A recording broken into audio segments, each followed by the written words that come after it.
Good afternoon, everyone, and welcome to this preparatory webinar for the full moon of Gemini, which occurs at 12:26 a.m. Eastern Daylight Time in New York on the East Coast of the United States, and the third of the three spiritual festivals of the spiritual year, the higher interlude period. This is the time of the greatest inpouring of light, love, and power into our planetary life. And as we have spoken of in the previous webinars, each of these festivals of the higher interlude period corresponds more uniquely to one of the three planetary centers. And we noted that the Aries festival is related to the hierarchy, the heart center of our planet. And then the festival of Wesak, or the Taurus festival, is related more specifically to Shambhala and the will aspect, the highest head center. And then this third festival, the festival of Gemini, is specifically related to humanity.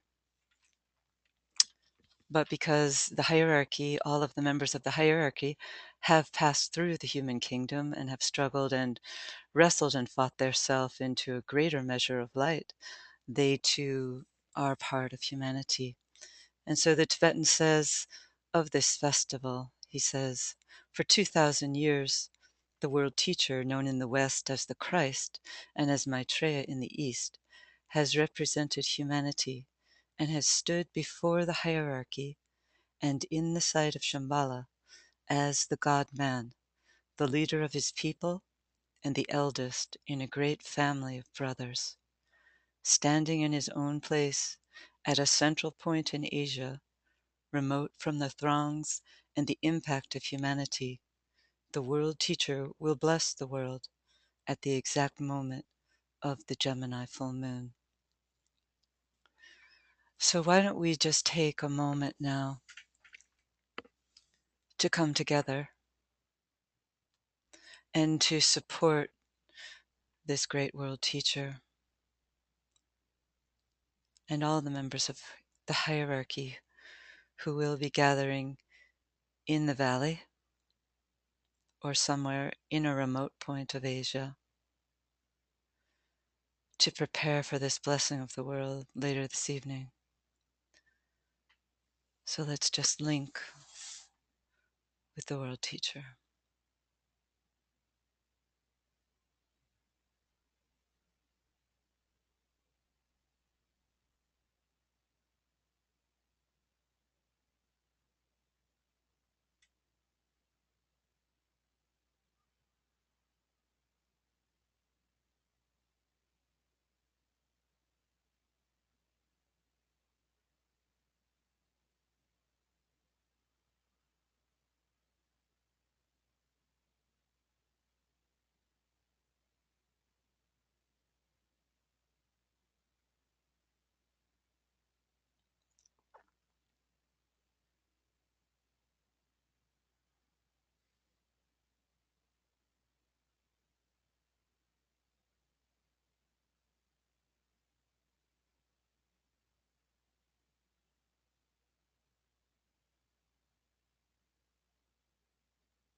We sound together the mantra of unification.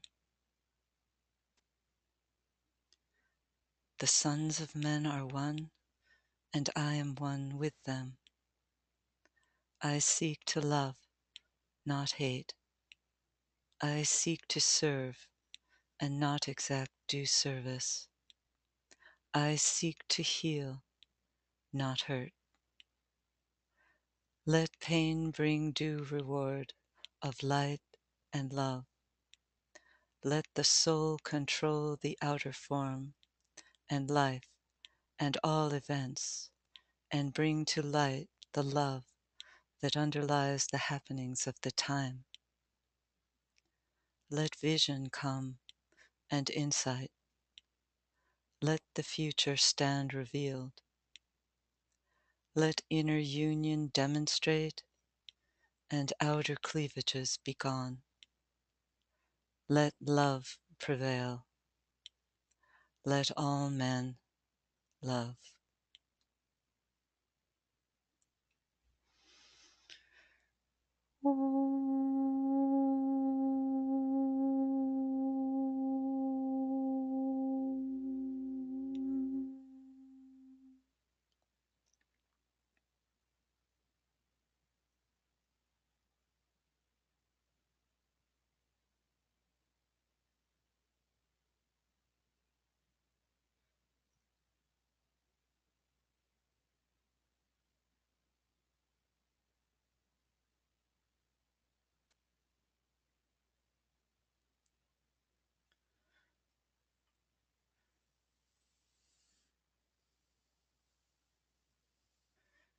We can palpably sense the love that is abundantly available to us at this time. The Masters of the Wisdom and the World Teacher have been preparing for this moment for many, many months. We're told the Buddha and the Christ have been preparing since the Scorpio full moon, and perhaps the other members of the hierarchy since the time when the sun moved northward at the winter solstice, which this year was given that tremendous push by its coincidence with the festival week of the new group of world servers. This year has therefore, during this festivals week, has been given a tremendous impetus by this preparatory work. And as many of you know, within the time cycles of the new group of world servers, 2013 stands in all three categories, in the 3-year, the 9-year, and the 27-year cycle, as one of emergence, impact on public consciousness. So that speaks of the tremendous opportunity we have for an outpouring of love at this Christ's festival, this festival of humanity, this festival of unification, World Invocation Day, Festival of Goodwill. It has many names in true Gemini fashion. And we know that it is preceded by 3 ceremonies on each of the 3 preceding days. The first of which I believe was related to the keynote of resurrection, the livingness. The second day perhaps related to the theme of contact, related more to the Wesak festival. The first related more to the Aries festival. And then today, the keynote perhaps is love. I say perhaps because the Tibetan's not really clear in telling us which day corresponds to which keynote. So it's my intuition that the first day corresponds to the Aries. Like we're like recapitulating all 3 festivals. The second day is more related to Wesak and the theme of contact. And then this third preparatory day is related to the theme of love. And then this evening at 12:26, we celebrate the exact time of the full moon. And so in my understanding, tomorrow is the day of the full moon itself, the day of safeguarding, the day when the entire great invocation is used by the collective hierarchy and the world teacher, as well as the stating of the Beatitudes, and we're told the Buddha's last sermon. These are said by the Christ. So I just thought it might be helpful to read the Beatitudes. Beatitude comes from the Latin for happy, fortunate, blissful. The Christ spoke of the qualities as blessed. This, of course, is the Sermon of the Mount, portion of the Sermon of the Mount, which we're told by the Tibetan is very poorly translated. So, of course, we don't really know the words which Christ spoke. But even in the poor translation, perhaps they carry some meaning to us and give us some idea of the words that will be spoken in a few hours' time by the world teacher. Blessed are the poor in spirit, for theirs is the kingdom of heaven.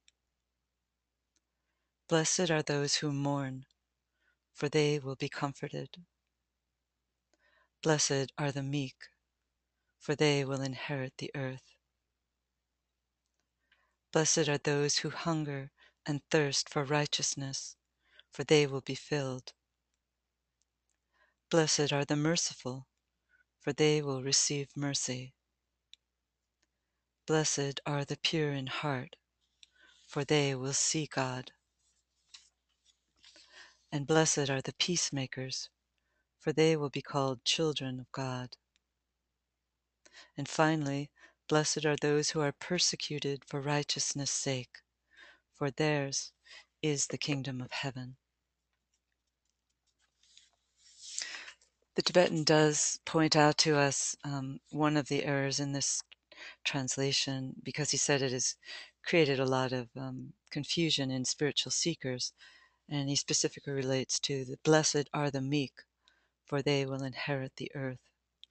He says that this has been misinterpreted, that we should be perhaps cultivating some kind of submissive quality, but he says in fact that meek in the original translation, or the original words used by the Christ, was related to humility, and true humility, because as we know, there is a lot of false humility in our world, especially among spiritual seekers. We're confused as to what humility really means. But perhaps DK gives us an apt definition when he says that it's an adjusted sense of right proportion. It comes from knowing where we stand on the spiritual path and accepting the responsibilities of that particular placement, and not overestimating nor underestimating our capabilities. A difficult thing, as we know. It's difficult to know truly where we stand, and perhaps more difficult still to be truly humble with whatever recognitions we have. So blessed are those who are truly humble, for they will inherit the earth. That's a hopeful thought, that those people who are truly humble will inherit the earth. And perhaps by this, DK is referring to this time in planetary history, which we are fast approaching, spoken of in the teachings as the time of the externalization of the hierarchy. For in truth and in fact, the hierarchy are those individuals who are truly humble. And if the prophecy comes true, that they are preparing to externalize, then perhaps this coincides with this teaching from the Sermon on the Mount, that they will inherit the earth, and all of their forerunners, who, just as John the Baptist prepared the way for the Christ 2,000 years ago, we're told now the new group of world servers who are striving to cultivate humility in the midst of their work and lives. They are the collective St. John the Baptist, helping to prepare the way for this externalization and the subsequent reappearance of the world teacher. And we're told that this preparatory work that they're all undergoing at this time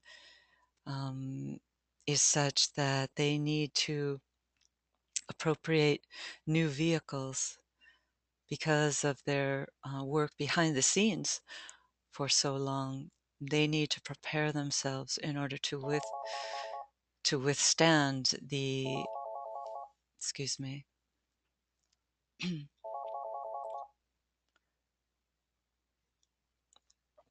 to withstand the coarseness of the vibrations of humanity, which we're told cause them infinite pain.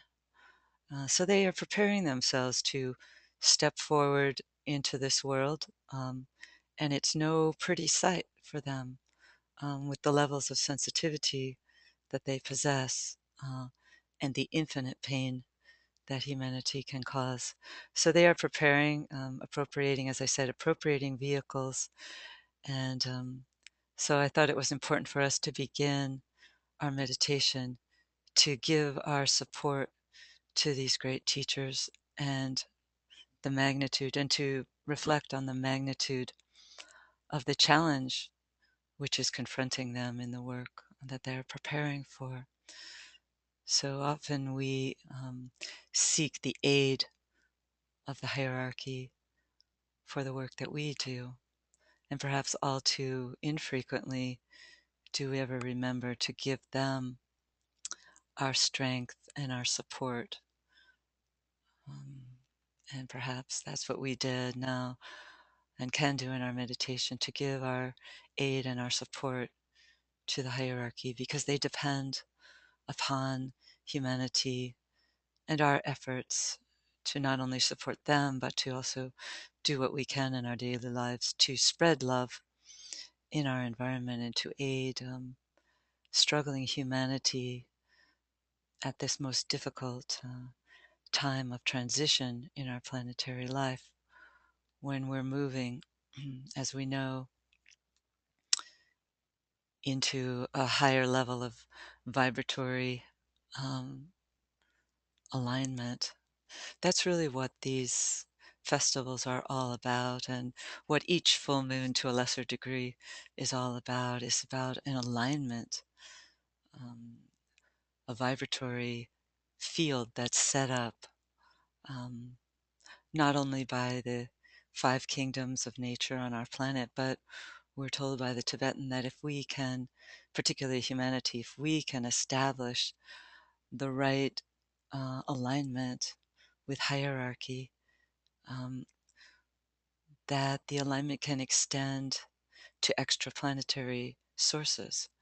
There are extraplanetary beings. There are planetary lives. There are constellations. There are fixed stars, which are all there waiting for us to establish our alignment. It's really, in a sense, we're told that all eyes are upon humanity, perhaps particularly at this Gemini full moon, because, as I said, it is the festival that is uniquely related to humanity, as well as to that God-man, the Christ, the world teacher, the leader in this great family of brothers.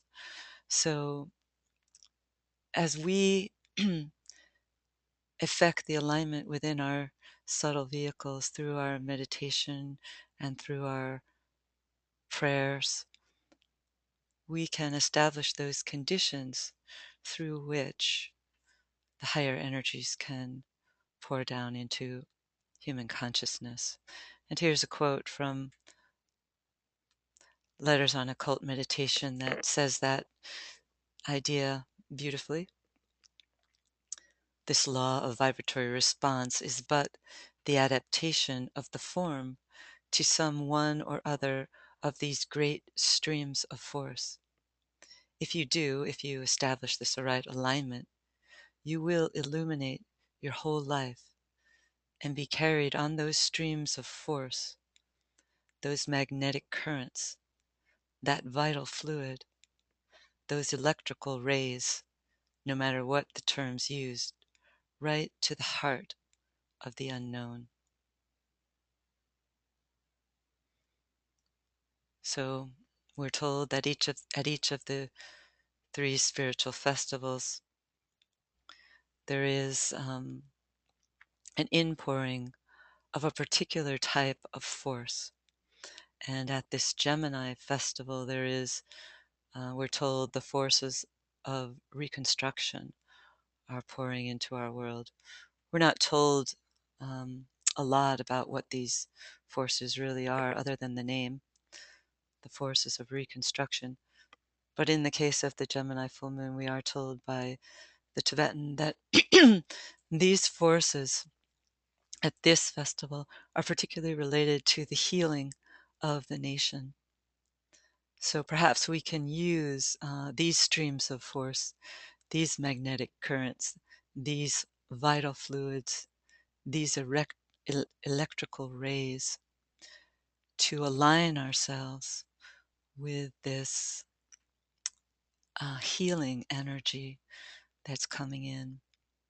This is particularly related to the second ray, the sign of Gemini, from the perspective of the ray triangles given out in esoteric astrology, is particularly related and only related to the second ray, the ray of love, wisdom, the ray of the Buddha and the Christ.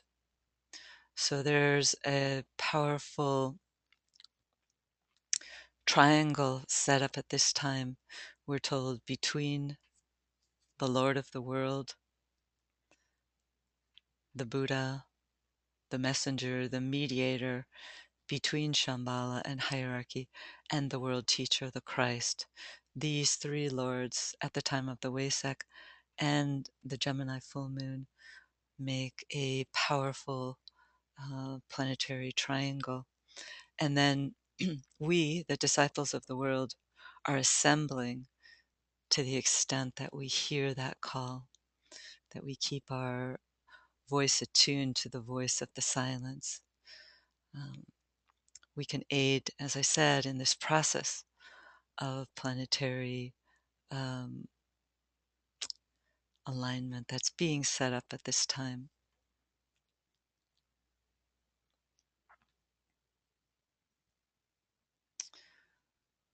This is just an image by Rorik, which I think speaks to this time of the Forerunner, this time when so many members of the human kingdom are preparing themselves to move forward into their higher spiritual possibilities, to take those steps in their individual and group lives, to sacrifice those things of the personality that are no longer essential, to stand with one another, to support each other in the work that we're all doing together, and to support each other in just maintaining our equilibrium during this difficult time of transition in our planetary life. Perhaps it's helpful to reflect on the well-known passage from the Bhagavad Gita, which speaks of this time. Whenever there is a withering of the law and an uprising of lawlessness on all sides, then I manifest myself for the salvation of the righteous and the destruction of those that do evil. For the firm establishing of the law, I come to birth age after age.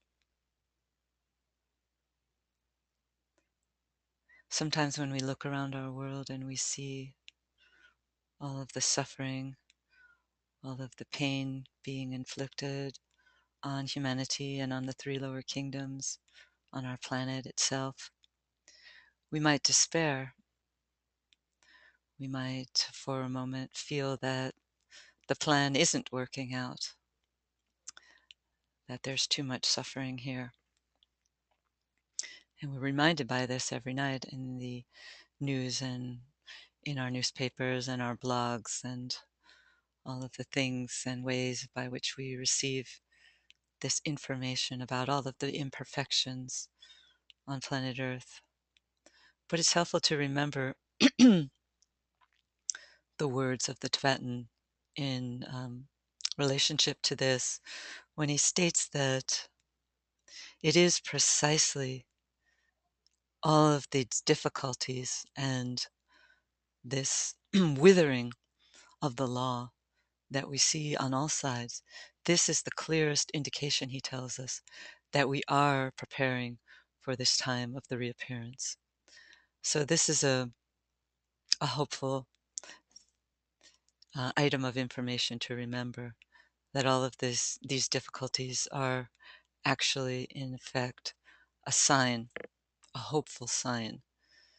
And just as at the time of the wicked, as he calls it, Roman Empire, when there was a lot of similar conditions to those that we find in our world today, that there is a parallel. And now that the situation is global in nature, We know that the reappearance for which we're preparing will be global in nature, not limited to a small area of our planet as it was 2,000 years ago. So it's truly a magnificent time. And we are now entrusted with the daunting task of doing what we can during this, particularly during this next 12-year period, this time of the forerunners. We're working up to 2025 to do what we can to help make this reappearance and externalization occur sooner rather than later. So, why don't we now prepare for our meditation?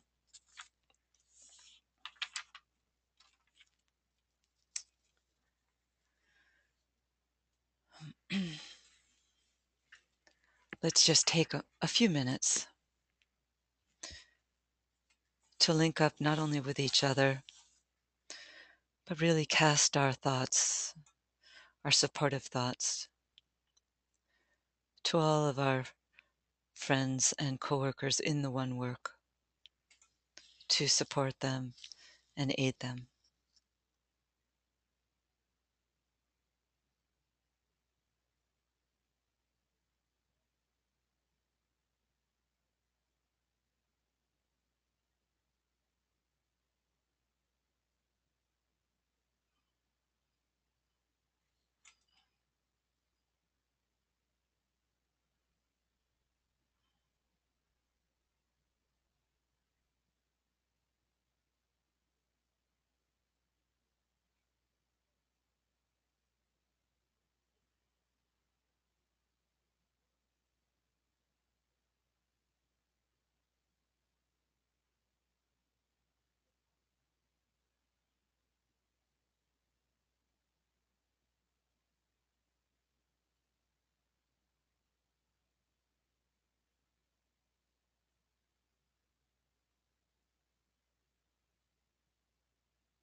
Now let's link with humanity and its need.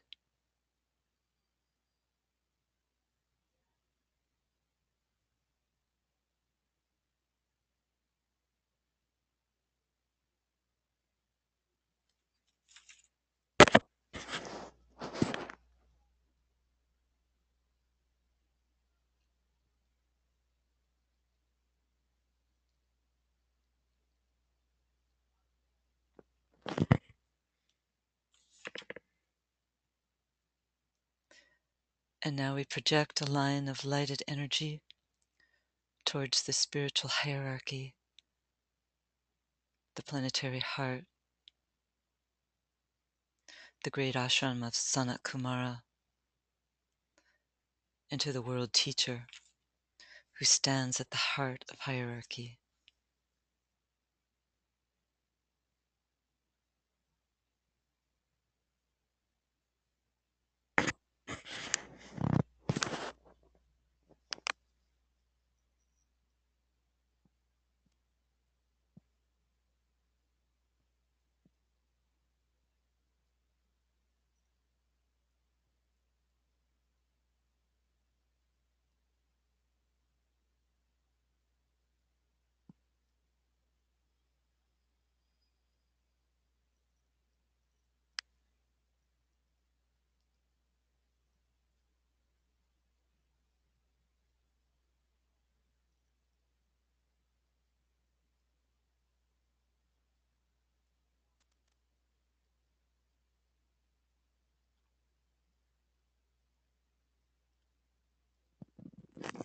And now we extend the alignment towards Shambhala, the center where the will of God is known.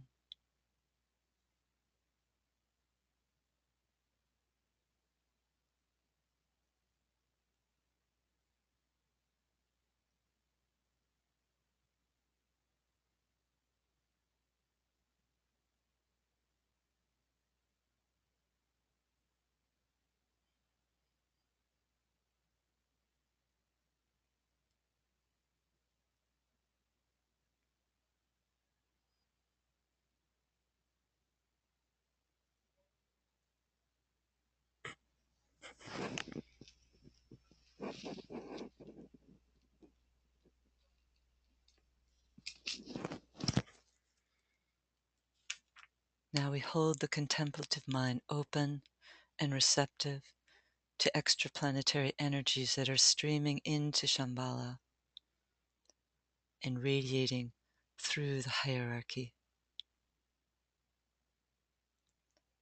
holding and seeing the three planetary centers, Shambhala, hierarchy, and humanity, gradually coming into alignment and interplay.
Recentering the consciousness within the group mind and holding the alignment. Ponder on the nature of the inflowing energy of love in our world. Take a few minutes to focus on this energy, which will be released by the Christ. and which will make it possible for a healing of the nations to occur.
Precipitation. Visualize the outpouring of the energy of love throughout the planet,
Recenter the consciousness as a group within the periphery of the great ashram.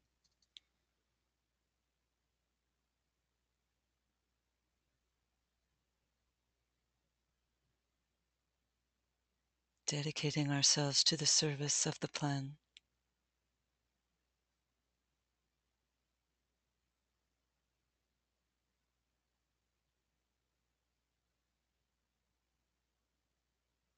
Sounding the affirmation of love.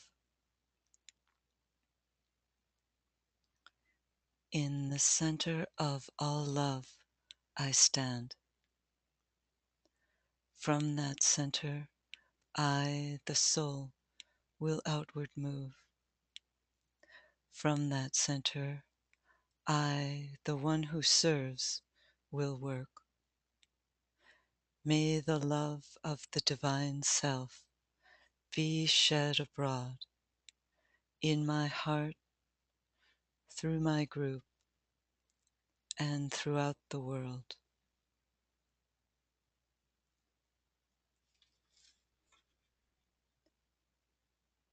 Visualize the downpouring spiritual inflow released from Shambhala through the hierarchy and streaming into humanity through the prepared channel.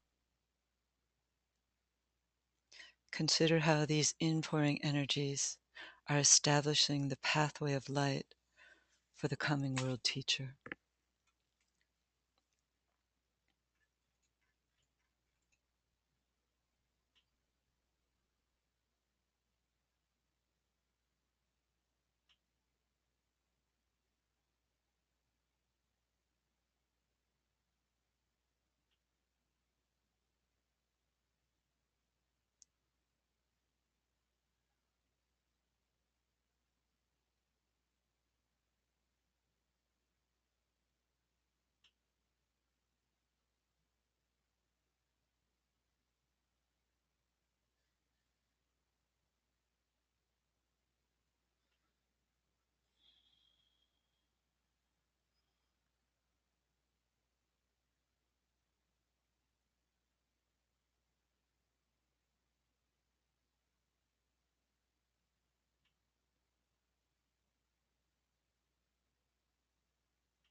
Distribution.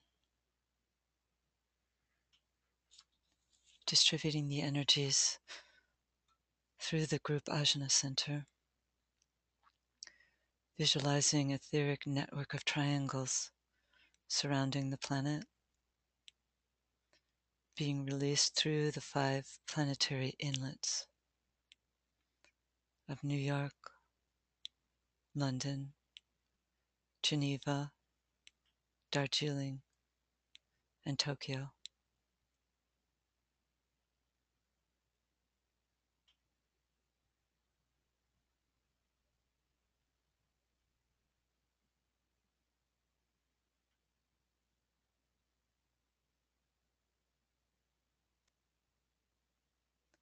Sound together the great invocation. From the point of light within the mind of God, let light stream forth into human minds. Let light descend on earth. From the point of love within the heart of God, let love stream forth into human hearts. May the coming one return to earth. From the center where the will of God is known, let purpose guide all little human wills, the purpose which the masters know and serve. From the center which we call the human race, let the plan of love and light work out, and may it seal the door where evil dwells. Let light and love and power restore the plan on earth.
Thank you.